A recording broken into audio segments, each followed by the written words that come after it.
Yes mukasi akantuolekede kyatweseewo olwaleero tugenda kwolekera pulogulaamu eŋŋanzi weewunyisa omwagalwawo oba surprise your loved one ng'ekutuusibwako n'abakyala b'omukwano Opushifa Nakawombe njagala wekanye. Mugerayo ku ssente eza school fees webalidde bweyanda bamulayini bwatyo nasekereza bweyanda bamulayini bwatyo nasekereza bweyasaba kadayo nange nenkamuwa bwetyo nenkuba netonnya nampakaiti bweyasaba kumulagi waffe nange nemuleta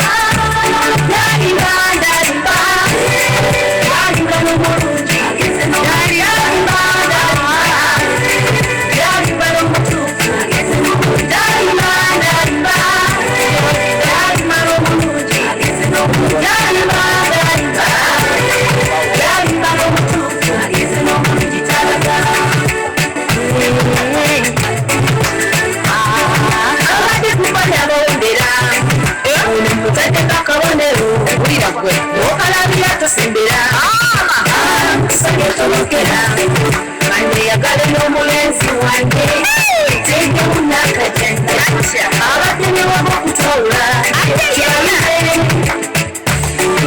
abadde kubalya bawogera ono mutaddeko akabonero okalabira tosembera sonye tolokera kandi yagala n'omulenzi wange tege munakajanja abadde wabokutawula kibalume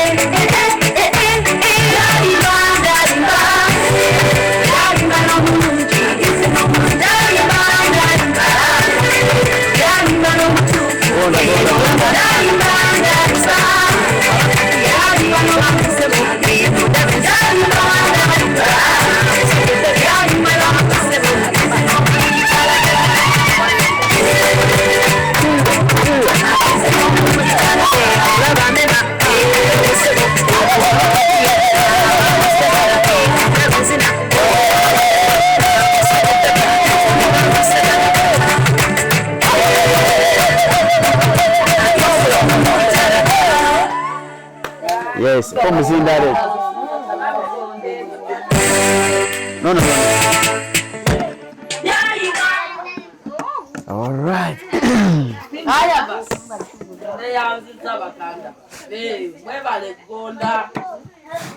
Hello. Check one. Hello.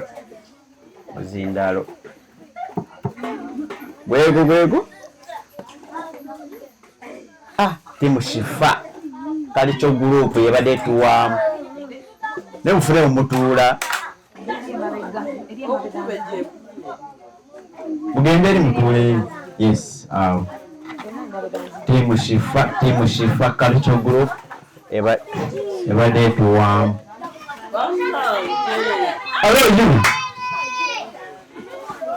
Nenta Tereza abantu babakulu abo nange Tereza abato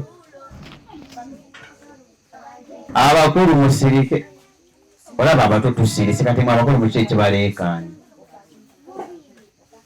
Yes, abati mu Shifa Kalicho group babeera n'empisa era bye batalina otuyigiriza.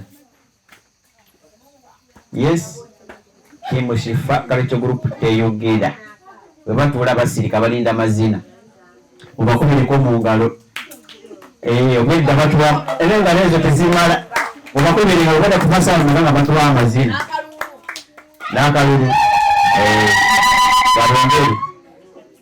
Alright, mwebale nnyo mwebalire ddala.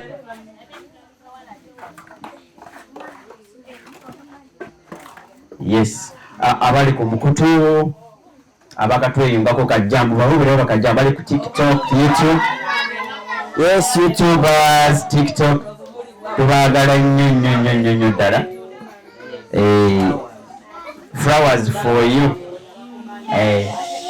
Mwebale kutwagala, mwebale kubeera naffe, mwebale kwagala Ddunda. Abolaba online abona baagala Ddunda bwedda balinze mwebale era wanabeera meeting bwedda bansindikira bu message abamu naye meeting weeri kati tutuuse Seninga kikiraga batulaga okwagala tibagala ddundu buli sande tibagala bamisinge ki ka vibe k'abaana ba tiimu Shifa vibe ya Reto tibagala gimisinga omukola gudde ekigo Semago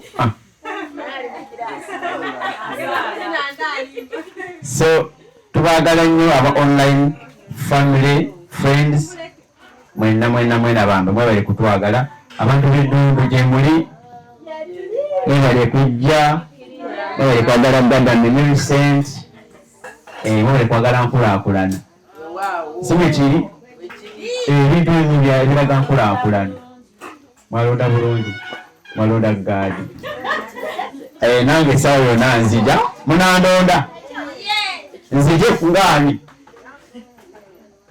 mwagala nzije mbakukiikirire kuki MP chairman kyo nze saagala bwa chairman mbagala busukkako MC wano nedda wano toleeta awaye obadde ki president vice okay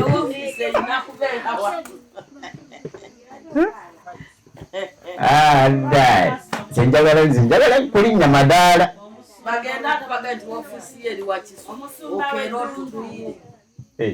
musumba w'eddundu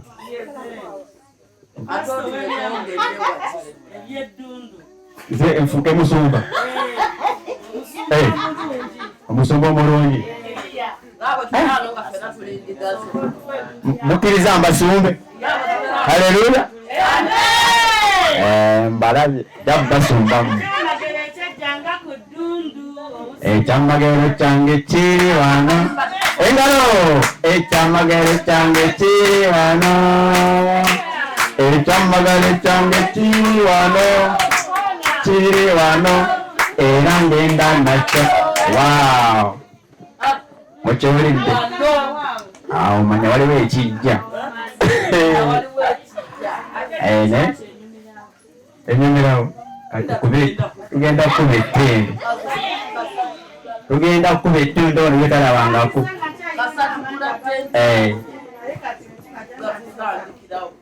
so akireka naba online bayinza okunyumirwa service zaffe wano wamma aba online munyumirwa service nga tusimba ono service nga nabo banyumirwa yes so nenga mwebale nnyo mwebalire ddala nga bulijjo Sande tubeera wano eddundu tubeera ddundu nga bwolaba akapande kaliko tiimu Shifa Team Hope Shifa baka ddundu tubeera wona buli Sande tulina project egenda Mombasa bakatweyungako nga ya Gada Millicent project yakugaziya wano tuzimbeko ennyumba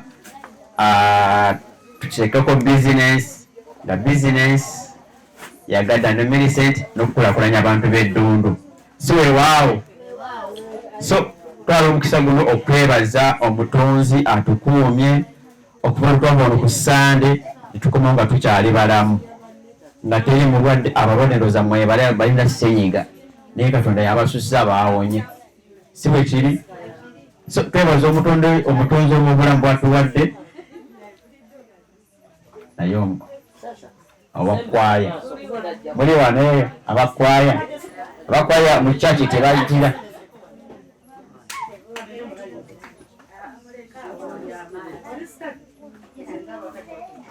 muleke so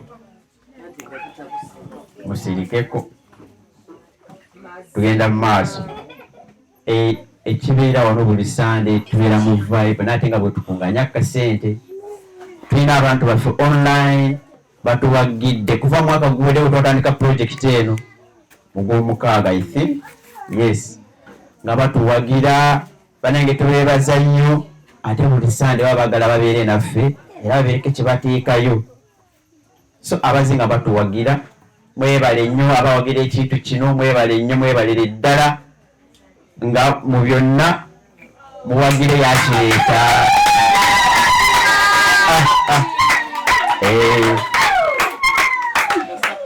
wayiseko mu mbaga ng'oli smart okuzibwa metulooni waliwo ajja tutegeeza kubanga smart nensi eno dadi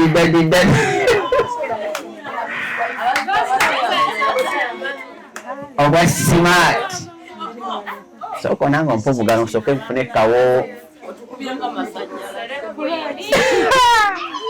mama anyira mukubeko omugalo yes mambere era anyirira ososizaako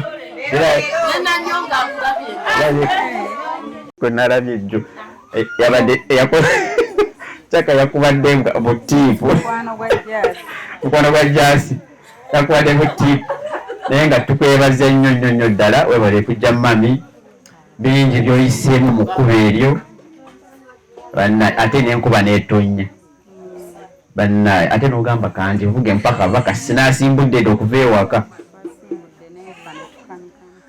mukanikamu bannaye naye teweza katonda ate mutuuse bulungi nemutagamba nedda bedundu tugenda balekera bazingeko baddeyo eka ogamba kantuuke bandabeko tukale tugenda kusuubano singa obazzeeyo okiraba twetekesibuga gwa smart nesi wonna anyirira bitya ali ku origino akola ka makeup oyo mugamba kyekyo kyennyini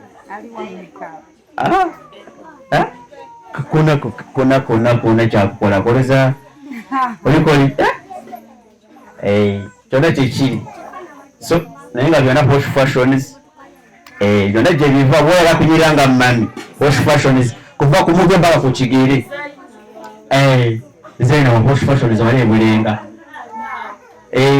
bale bwera kunyirira nga mami posh fashions ebikola byonna awo nedda nayitangako awo nga nkyabeerawo mu kikaaya ninga ndaba posh fashions nempitawo ninga muba ndyateeka akaduuka eyo mukalira bafuna bakasitoma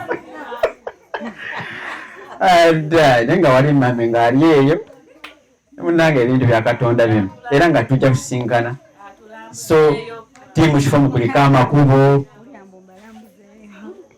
ekulambulayo ati tewagenda mu kwanjula tufe twayitayo yagenda ekabale yenayita posh fashions olaba yakazuuku kakato oyo golaba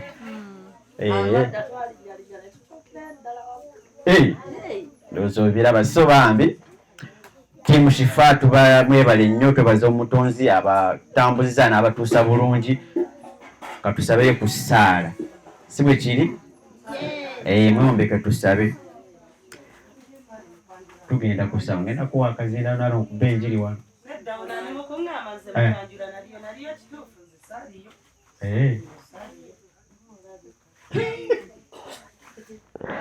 so katusabeko omutonzi anti mwagambye bantwagala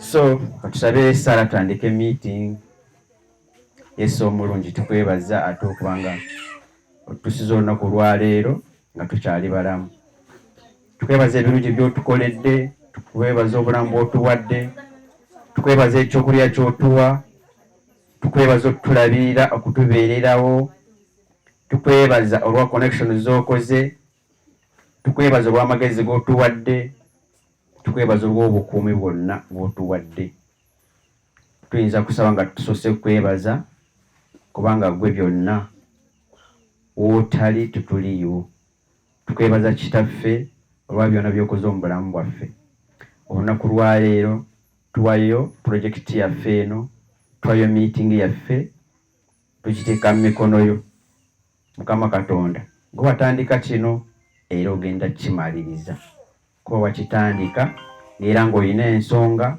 era ng'ogenda kiggusa tukisa mu mikono gyo okitambuze paka ku nkomerero tukwebaliza olwa ttiimu Shifa okuba ng'ogitambuziza yonna gy'evudde n'etuuka bulungi tubalabako nga basanga tuli basanyufu tukwebaliza abantu b'eddundu olw'okubanga nti batwagala ffe nga family tukwebaliza abantu ba online olubanga bali online bagala kubeera naffe batwagala bagala tuwagira.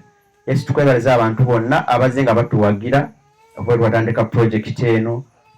Yesu Katonda omulungi bakuume oba ebyo basinga okwagala oba obulamu bulungi oba ogazie bizinesi zaabwe ate bongera otuwagira. N'abo batanatweyungako Katonda omulungi tusaba connections zeyongereyo kubanga tubeetaaga. Twetaaga obugabirizi gy'oli Yesu, twetaaga obukuumi gy'oli eri obulamu bwaffe, twetaaga byonna byewatusuubiza. Tukwebaza omutonzi omulungi ebyo byonna tubisabye nga tuyita mu linnya lya Mukama waffe Yesu Kristo. Amiina era amiina. Tukwagalako ayi Katonda okusooka Omwoyo Omutukuvu ebyo binaffe ffenna abenga bonna. Amiina era amiina. Yes. Abakajja wano wennyini sanyusa obbalaba abakatweyungako. Singa w'abaana, how are you? Oli bulungi? Kirungi nnyo. Baby, how are you? Twafunye ne Naalongo, obadde okimanyi? Okuba tannajja tulinayo Naalongo. Oli yali akuma akasawo ka tiimu Ibula yazadde abalongo. Bannange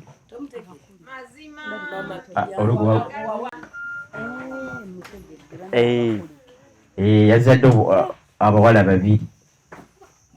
Banaye twebaza Katonda olw'okubanga engalo muzikubire Naalongo essaawa yonna atusalako. Twebaza omutonzi olw'okubanga yasobodde kusaala bulungi kubanga si byangu.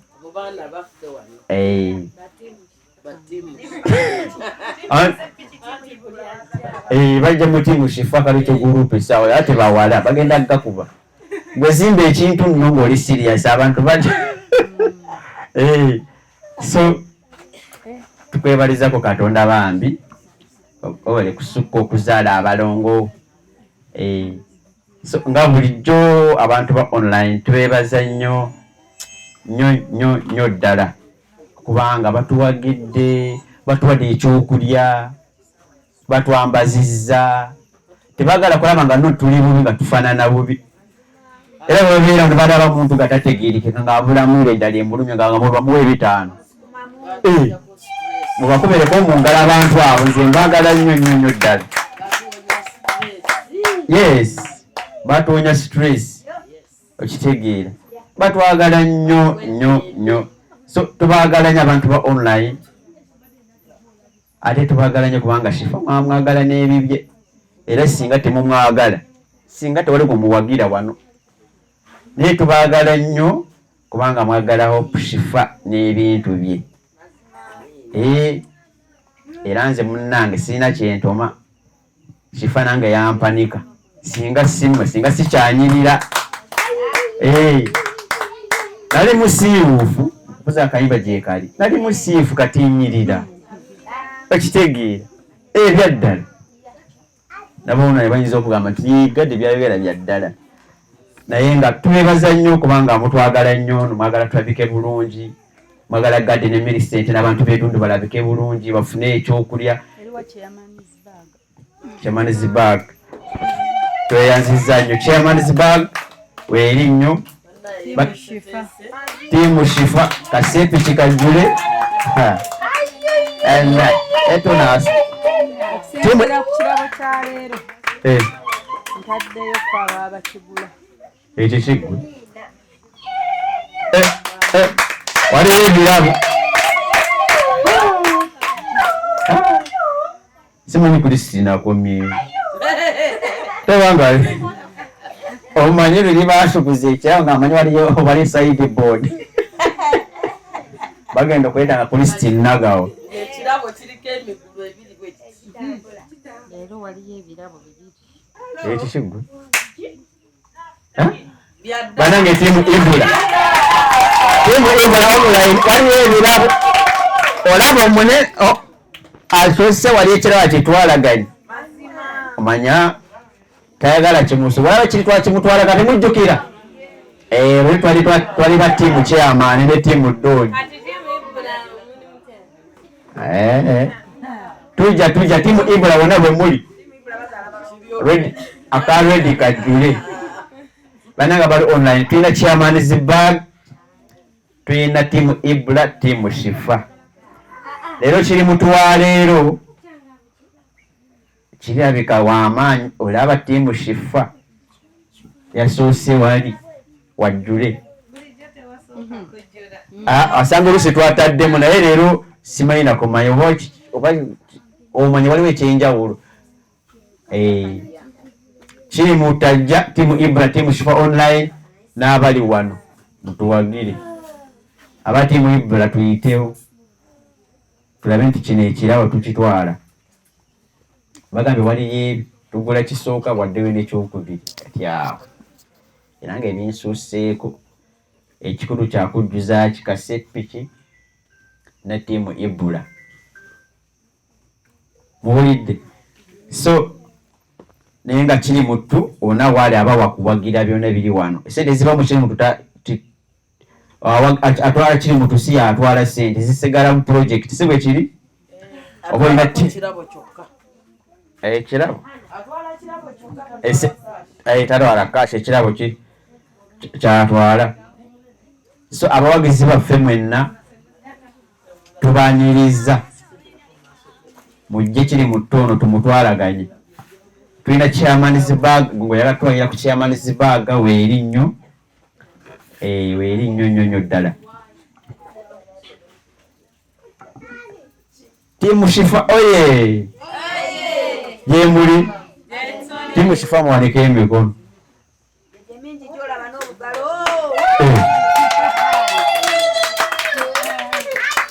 Tiimu Ibula kati kyogamba kati mulaze nti kati mugenda kitwala. Bamazeeko kubanga toba bakola ddeka kuyege tukuyege mwamukola ddi naye nga waliwo abayimirire mbawa obutema abazitoyereddwa balina bwe batuula. Mwajjati wange akatebe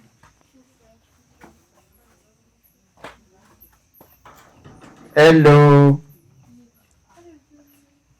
jemuli kati muleete sente abato eyalese ekikumi akimpe Kabite akirina akireete ali Kabite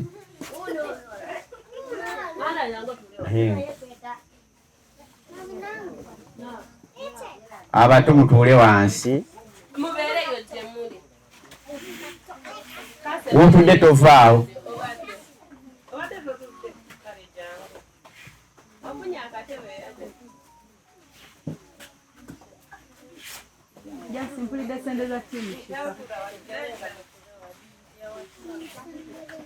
Bananga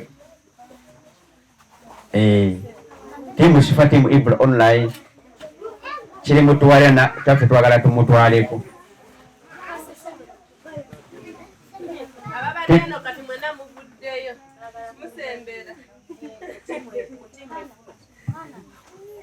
Aba kati bataddemu 15 just tosoma message jasoma ku message nzira byaziweereza Sauda tiimu Shifa tuwadde 15 aba tiimu Shifa mukube mu ngabo n'aba tiimu Ibula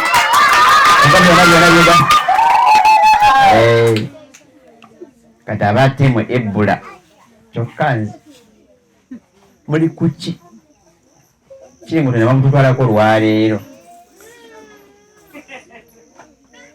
Banange tiimu Ibula munkwatemu ndi bubi. Tiimu Shifa teboogera nyuza alina akazindaalo naye olaba kati bali mubikola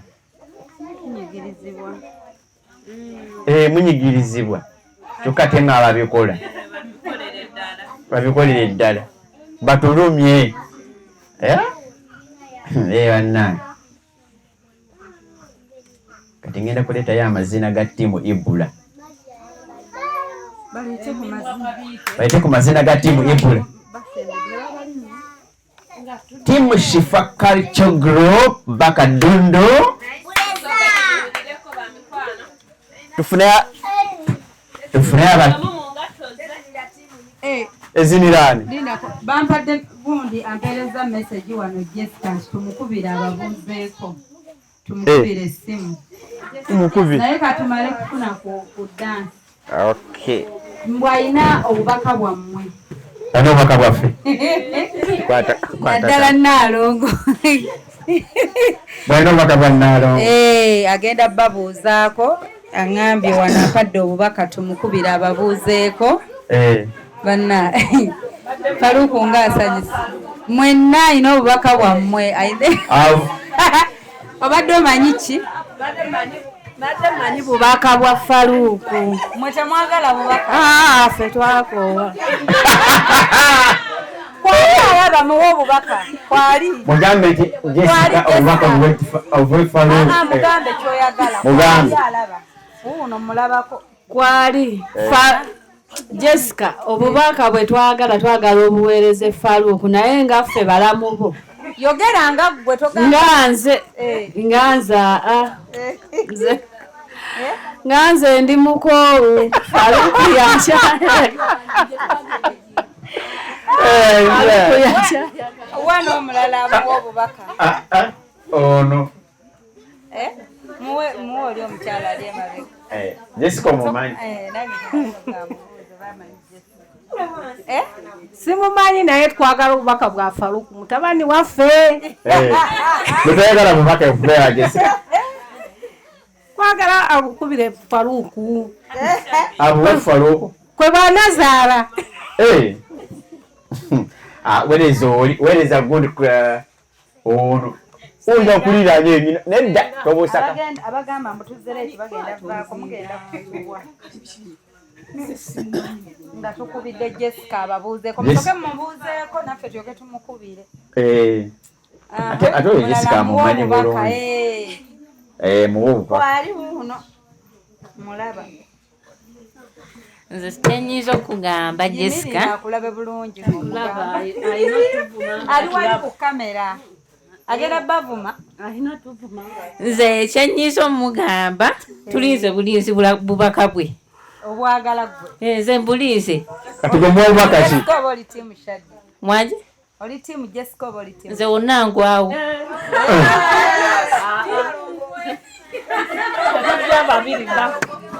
Bawe Nnaalongo.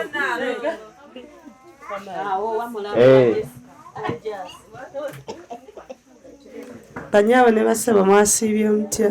Mulungi nnyabo. Mami oli otya? Gyendi munnaye. Bannaayo obubaka bwa Jessica mbulinze. Ate gwe omuwa obubaka ki? Bumuwe. Bumuwe. Ayagala okuba omubuuzeeko mu bubaka bwe. Tububaka gaki bannaayo. Muwe obubaka nga teweekubiridde.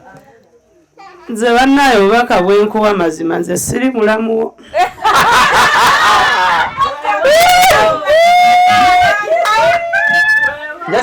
Just nga yena abawagizi. Anti kati agambye alina obubaka bwange naye nze siri faani we nze ndi faani wa Shadya.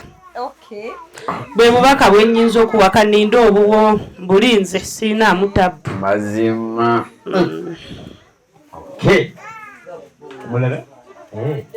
Ate banagwayo wala abamanyi Jessica bulungi ne Shaddy. Ani mwene ono mumanyi ono. Anti teri amumanyi face to face. Muwe obubaka Vice. Obubaka bwa Jessica kwali atulaba yagala tutumira kugumuwa obubaka ki? Jessica sikumanyi. Ate era siina ssuubi lya kumanya goge mazima. Kubanga siina ssuubi lya kumanya nandi kumanyidde wa Faruku naye amateeka gatulemesa teri kalulu naako. Naakamu. Bokisi yo nkalu.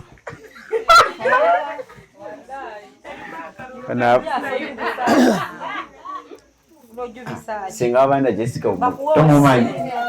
Fene teri amumanyi. muntu waffe gwe muwa akalulu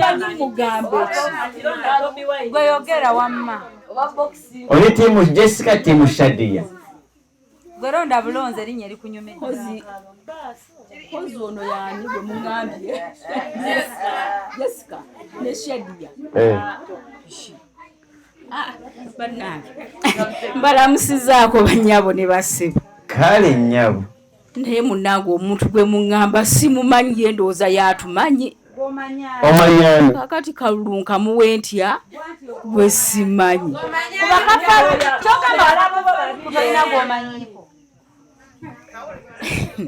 Faluku nga aludde anoonya akalulu akati nganze senga namuyita dda ne mugamba jambuulira ekituufu n'alemwa okukimbuulira ajja kumala kukimbuulira nze akalulu ndabe wekanaagwa bireke ebyo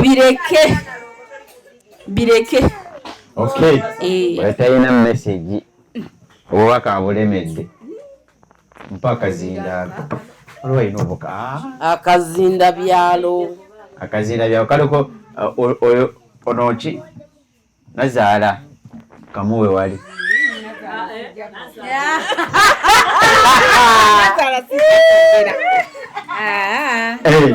abalamu bagende nga boogera nze nazaala ndaba bulabi wano kye bandeetedde nze bonna omwana bwandeeta buli kimu mpumbabumba bubumbi simugamba nti ede ekitaala kyaffe ndowooza mangu leta ekitaala mangu ekyo tujje tuteekako dene nga bwe baleeta aliniito gw'oleeta gwatwala aha mulamu addako so tuli wano tuyitaita mu bamulamu ba Jessica basooke bamuwe ku bubaka alo Jessica akulaba ayagala Jessica ndaba ayina obubaka bwammwe naawe osooka omuwe ku bubaka Jessica nkulamusiza nkutumiddeko ate mukwano gwange naye mu ngeri ye ti Jessica nze akalulu kange saakamuwa naye nga simuyinaako mpalana naye nga saakamuwa kalulu Jessica kange kalulu saatiikinga wuwo natiikinga wa Shadia naye nga sikuyinaako obuzibu lwakubanga eno kyalo olujja nimiro tulumbirawo mazise n'amazzi kati oli mu kulonda bubi noonya wali Lakizale agiyita Lakizale agiyita Lakizale kati tanalaba Lakizale waweri eno tewaliyo Lakizale kiva saatiikinga mu bokisi ya Jessica akufiise tusigale ba mukwano just ba friends naye nga akalulako obufumbo akange saakatiikingayo byebyo ebyange kale muulawo oyo kalulu teri ono mama Rachel gwe toyagala mukyalo muwayogere mumanyi teri gwata amanyi Shadia otya kukyayibwa Mukama yeebazibwa abooluganda. Amen. Mpozzi nze Jessica simumanyi naye ng'ebigambo bye yayogera nze byammalamu amaanyi n'omulundi ogwasooka bampa akazindaalo neŋŋaana okwogera kati nze ndi nazaala we naye ate bwe yasooka okugamba nti ewaka we tayagalawo bantu byammalamu amaanyi bannazaala ne balamu bw'aba tatwagala oyo mba siina bwe mmusembeza bambi naye nga mmutumiddeko nsigala mwagala nnyo yabawayo olunaku lwe mukyala lwa Sande na lwa Mande. Ate ya bannaye sobi muwala wange Jessica si alina otuwa amateeka nga twagadde okyalo ow'omwana waffe. Si alina otuwa amateeka. Tulina okujja wonna tuba twagalidde kuba oli aba mwana waffe. Naye kati osiina bwe musembeza mu mutima gwange. Amiina. Ne mama Muki Jessica mumanyi. Obululu bugaanyi. Kubanga naye ajja kukyalayo. Anti ojja mumanya obululu bulina. Gaba akalulu. Tuli mu kulonda. Gaba akalulu Shadia ne Jessica. Kati nze Jessica akalulu kikengenda omwo. Simumanyi already. Oluli atamanyi kyogamba tabimanyi. Nga bw'obiwula bw'oba oyogera. Kati akalulu kawaani.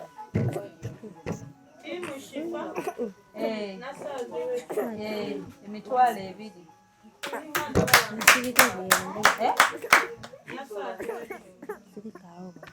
2. Mutwalo kituufu. Engalo za Nasazi Rachel. Tweyanziza nnyo ttiimu Shifa. Yes. Naye bannanga ba ttiimu Ebola online kiki? Mwanziruka? Aba ttiimu Shifa baagala ekirabo. Bakitwale. Katuwezeeye 10 ttiimu Shifa ekirabo tukireete. Ttiimu Shifa baagala emitwalo 10 waake. Ekisooka then tutandike obudde buyise. Okay. Akazina mwaka wa dani. Mama Muki. Kaisemu dani kadda. Kirabika. Ulazo wakasukali tayogende. Kwa emilia buze ku bantu. Faruku. Wano emilia yabuze ku bantu. Buza ku bantu. Gwe yangu wayabuze. Ngata muwa kitiibwa omusajja aliko abakazi bamuganye tumuwa kitiibwa. Bannaye njagala okubeebazaako mwenna abazze wano eno. Enkuba etonnye mwese makubo mabi naye mbeebaza nnyo kubanga muli wano. Amanya n'eddoboozi tutakume Faruku Eddie Boy.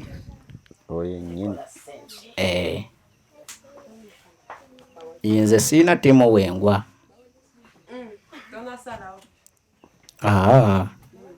Mukazi wange ali mu maaso ajja. Kwabo taliiko. Kwabo simanyi oba kwali oba taliiko. Akyali mu maaso ajja. Faruku bane obonako mawotto buzaabuze. Si ku mababuzabuza naye nga kyekituufu. Nze sinnasalawo. Sajja kigenda sinziira ku ki? Anaava eri nanjagala n'ebyange byonna. Nanjagala nzenna. Tulaba g'opepeya naye yo ye yasalawo. Gwe mupepeya ne mwewa amadansa. Ngenze kugula tikitoka ya gwaso yabaye basoose. Pepeya n'omuntu. Ekituufu kyo kiri nti sigenda bagamba mukazi wange mutuufu olwaleero. Anatubuze sipiido. Era olinze bakusalirewo. Bakyansalirawo. Abantu bakusalirawo namutwala gwe bakusalirawo. Yes. Kati tukuba akalulu wano. Tukuba akalulu. Tukuba akalulu tugamba bagamba tiimu Shadia muwanike. Kakube leero oba tukakube Sande ejja. Kubanga tetuwera. Tukakube. Ndaba tetuwera. Leero tuli batono. Tukakube Sande ejja. Abanga bagamba kati jjajja eno kataliiwo. Ne Mr. Ibula taliiwo wa tiimu Kagenda kujja. Anti tanajja. Simanyi anajja. Tanaba kujja jjanga mwalonze nga siriiwo. Kati kubanga twandigambye tukole ki? Tukuba akalulu naye nange naye akalulu akalulu tukakube. Abantu tebawera. Abantu oyagala bagambe mbuno tebabaddewo. Kati kuba kulonda tetulonda ne bwe mugenda yaba Kisinziira.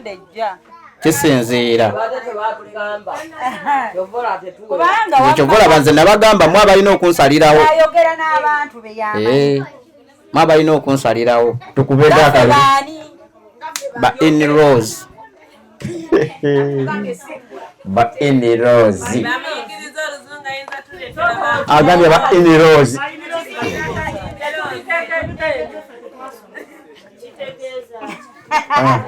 Mwe ba Diane ad abafiira ku nze n'ebyengenda okufa nabyo ebyange. Nina ekibuuzo bayini olwo bategeeza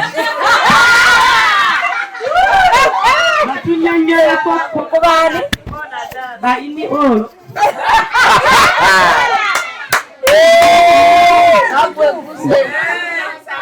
Wabyogedde binnyonnyola.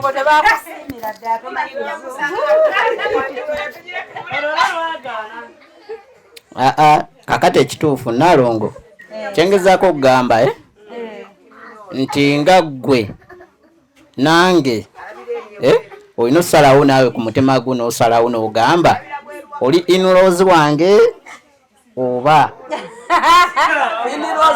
anti ayagala mmanya yaani nzaani ayagala mu Luganda gwe nga ggwe ani gwe gwowagira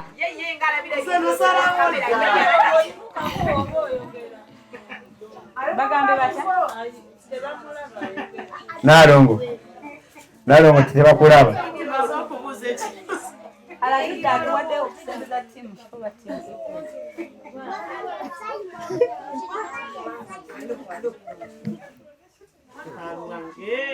So akako sebo akalulu tukakubedde. Akalulu katandika. So tukusalirewo mululo. Dogera lwe tugenda okugira. Tugenda okulonda. Akalulu tuyinza okongezaayo. Mpaka ku Sunday. Ku Sunday tulonde. Sunday lwe tusalawo ekisembayo. Yes. Sunday.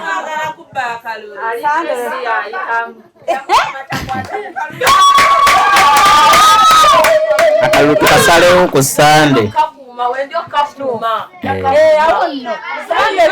Bitambula tetumanya bikoma ddi.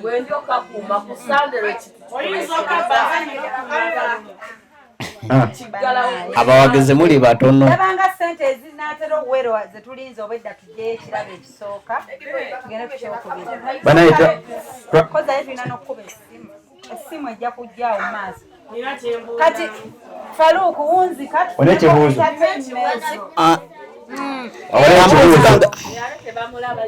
nina ekibuuzo nayize njagala okubuuza kati akalulu tukakuba ku Sunday naye nze nengira sayidi gyendiko nga si gy'oliko walayi Faluku ojja kuntwaza alusa zikomewo. Mubuuze nti bwe bakuba akalulu anaabeera mwenkanya. Twagala we tukuba akalulu tetwagala obeerewo twagala obeere ebbali. Kati we tunaakuba akalulu Faluku ng'akalulu ke tuliko ffenna tetuliko ne tukuba akalulu ng'akalulu ke tukubye ffera kyekimu kuba nze nalonda Faluku gwe nga sikolonze. Emitwalo 10.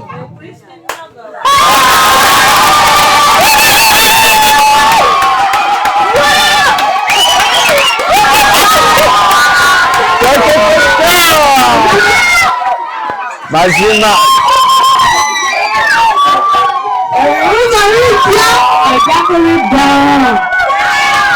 Netukusalawo kyagenda nakyo. Kyennonda kyogenda nakyo. Ojja kugoma. Tetunnagiweza agambye timu Shifa emitwalo 5. Team Culture Group emitwalo 4. Engalo.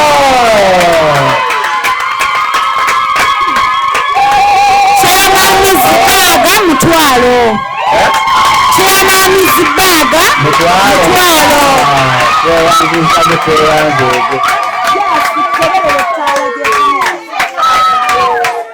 Timu Shifa 5.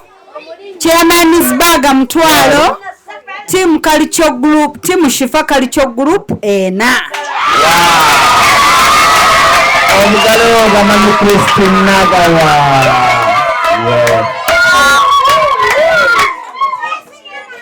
Abali mu radio bonna bati ba Culture Group abo. Bayamba David.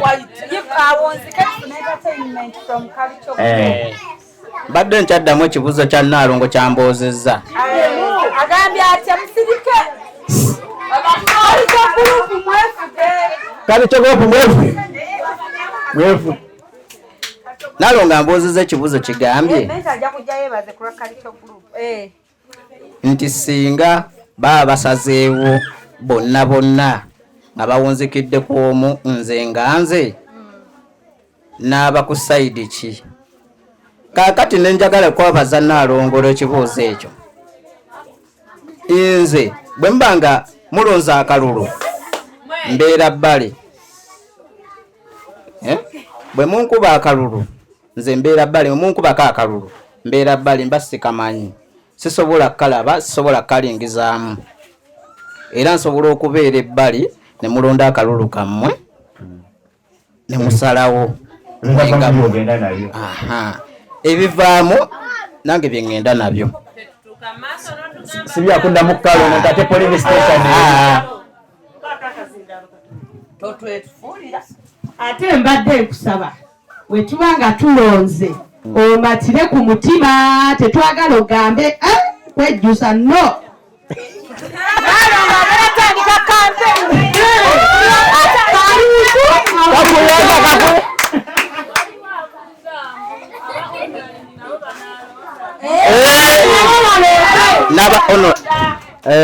Naba online namwe muli baddembe okulonda. Etandise ndowooza campaign etandise na leero, okutandika na leero kati. Tulengera abantu benyiga omunyigo ate olugira musirondangawo. Campaign etandike na kati. Bu campaign etandike kati. Buli omwana aliko campaigninga. Kwasa Naalongo campaigningira owuwe. Then aliwo Team Jessica. Aliwo agenda campaigningira Jessica. Wedao Jessica kyogamba Shadia tobimanyi. Zalaba sinda WhatsApp naye mbimanyi. Yogera campaign egenda kutandika kati bagamba campaign ekolebwa baasoma kati leero nze ndi ku origino. Njagikola. Ate ogikubeko ne mu luzungu campaign kubanga obbeyo ab'oluzungu aba Jessica. Nasijja bisobola saasoma luzungu mu nsonyiwe. Nasoma Luganda tanalo sirumanyi bulungi. Kati kuba campaign ate itaba abatimu yo. Itaba timu ya ba online bayite. Tugambe bayita buluzungu abo mazima mpanika. Soko itaba abo Luganda.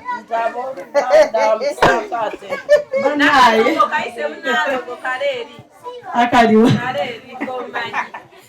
Bannaye tubayita mutuyambeko okukola olunaku lw'okulonda.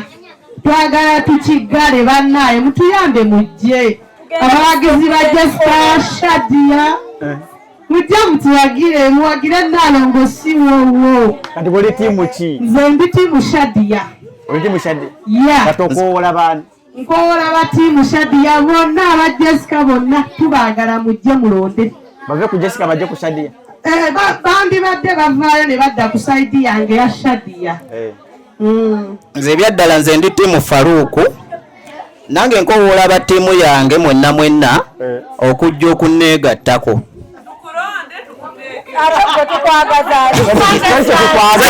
Nze njagala abanjagala nga nze Diane Adi. Twagala mulamu waffe.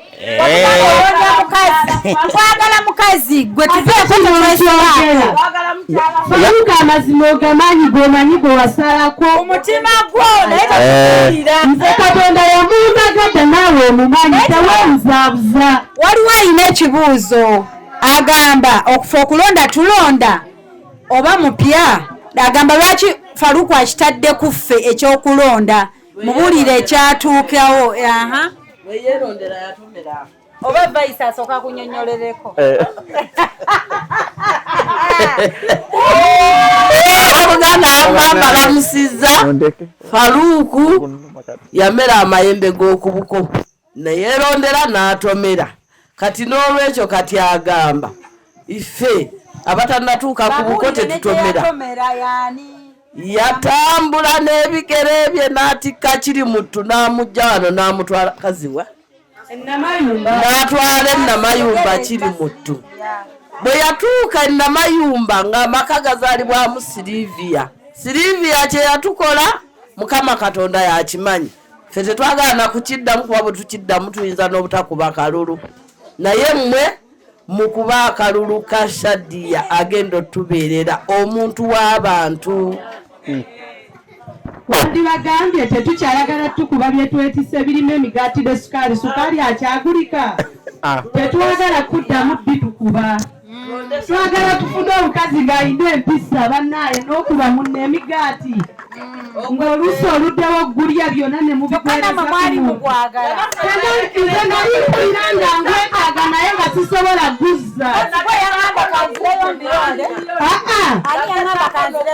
ono yali alironda maama Jessica Mama Jessica osonyiwe naye obandi tukubye ekigo ng'oli mu buto n'emigaati ebintu tumaze bibakuba ate ng'ozza ebisiraani naawe Mama Faluku tetwagala oddemu ebintu bye wagula ddala abantu bagambye baagala wedding bells oba kitegeeza ki mami wedding timanyi w'okyogedde wedding bells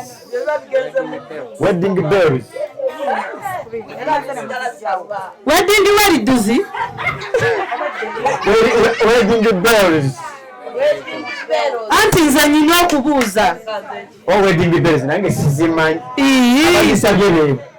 tozimanyi nayanko gadde olimba wamma Millicent bitegeeza ki abagole kugenda tubateeke ku kadi bagala akaweta tukitwala mu linnya lya Yesu Faluku ogenda kwambala kano osaaga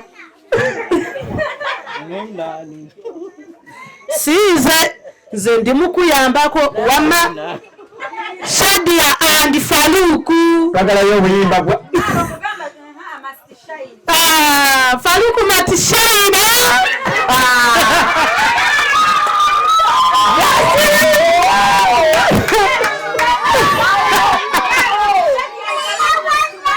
Shadia Master Shaina Shadia and Faluku yeah banaye ngala kunjogeza oluzungu lwa magategate naye nyina gaggatirira kuba guno omukolo ngwetaaganzire munyambale ku kiteeteeyi ekyo kigwe jagala kunyumirwa olina ng'okyabulamu kati ogwa Millicent nasigala gulabirira ku kakaadi wembalabako nga ndaba ku kakaadi nga nkazaayo kati nabano nkaagala nkalabeko nawe oyagala kakaadi kabano kandi nani Shadia Manti Shaina and Faluku. Yes!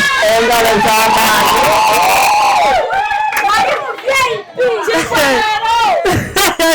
Bano tetwasoma Muzungu naye netufuna abatusomesa tulukuba.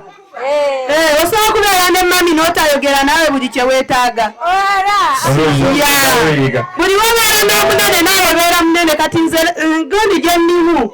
Devo gye nnyingiramu si ya muzanyo omukwano kati Faluku Shadia and Machaina Faluku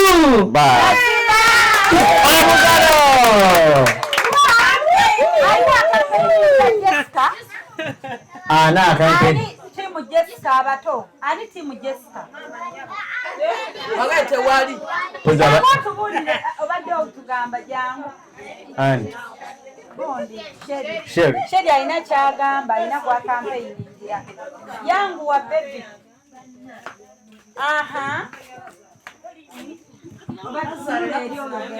obadde ogamba ki obadde oteesa otya tewali oyakigadde ati obadde ogamba otya abantu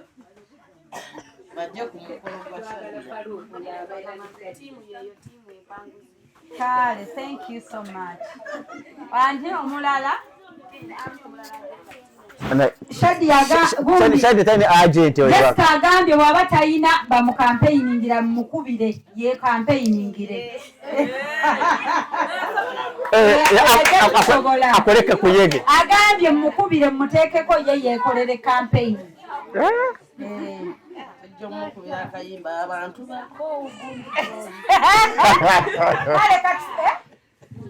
Entertainers.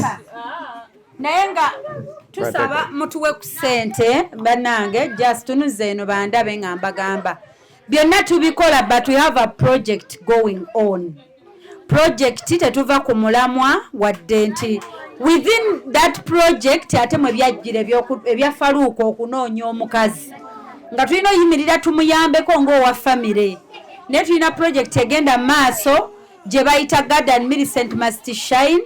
Twagala okugula wali poloti tu extending tugaziwe tulabe nga tusupportinga family y'omwami ono Gadi ne mukyala we mubajjukira mwabasitwaba supporting okuva mu kwanjula ne tukola embaga katwagala ba supportinga wakati tekewo business mu ba supporting ate along the way ojja kwesanga nga kiganyiddwamu ab'okukyalo abatuuze betutudde nabo wano abavaayo okulaba nga bayimirira naffe nabo ba supporting ekya abantu bankubira simu kulonda bane nange mbikoyi ate ogenda ola Faruuko akubiralo Jessica yankubiddeko mbu tugende ekalisizo ate kati simanya tugenda out ate kati ku beach nange nkoye emidigido eno saba nyambaza bumini bukomeeno ate Jess nayomba Jessica nkukoyo yonoonye bosi wange olutalo lubadde lw'amaanyi kati awo nembagamba nti kino ekintu nange njatukiggale abantu balowooza nze akisibye abantu baagala mpike Faruuko londo ono koloti sinza agendayo eri mu bufumbo nange obwange bukyannemye ate mpika omulala kati yate ne Faruuko tuzze eriye agamba mmwe mumulonderewo kuba mwamukuba nnyo lwe yeerondera Sylvia ne mumukuba nnyo weeteekawo weepanga kati naye mutima yatya n'agamba kati ku luno mumulondere alabe oyo munaamuvuma ne mumukuba kaakati n'akibalekera kyekitegeeza ye ali mulaavu n'abakazi bombi. Faruuko oli mulaavu n'abakazi bombi?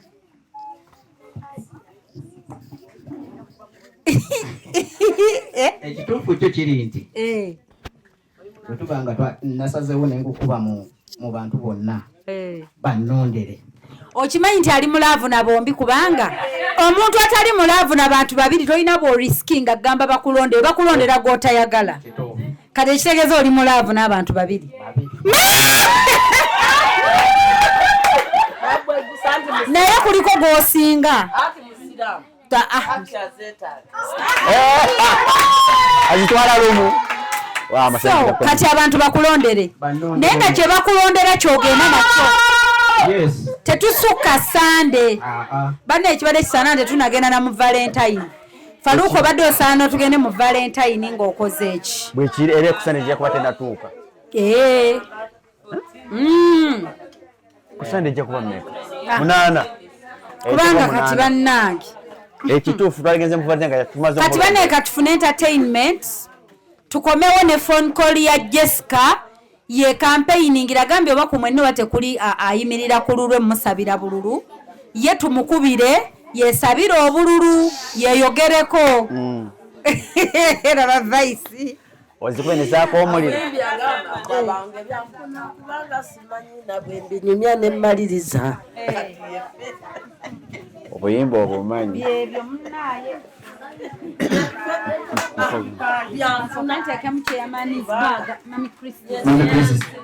Chairman's Mami Christine mwongere obugalo. Mami Christine tweyanziza nnyo. Kakati timu ani kikakali kyo gurupu zino mugenda zisanga wano ndowooza mugenda kujja tu entertaininga. Sente zammwe from Mami Christine Nagawa Ebungereza z'abawadde. Egundi mpya tetunaba nagiyo nsinga naye yahitinze. Nedda asooka ayogere ku lw'abalamu be ye teyayogedde Wabalamu abalamu be ababiri ye akazigalo kayise wano soka oyogere ng'otudde awo ku lw'abalamu be ababiri. Obadde oli mu kulaba weewunyisa omwagalwawo oba surprise your loved one ne Nnaabagereka w'omukwano Hope Shifa Nakawombe. Tusisinkane nate.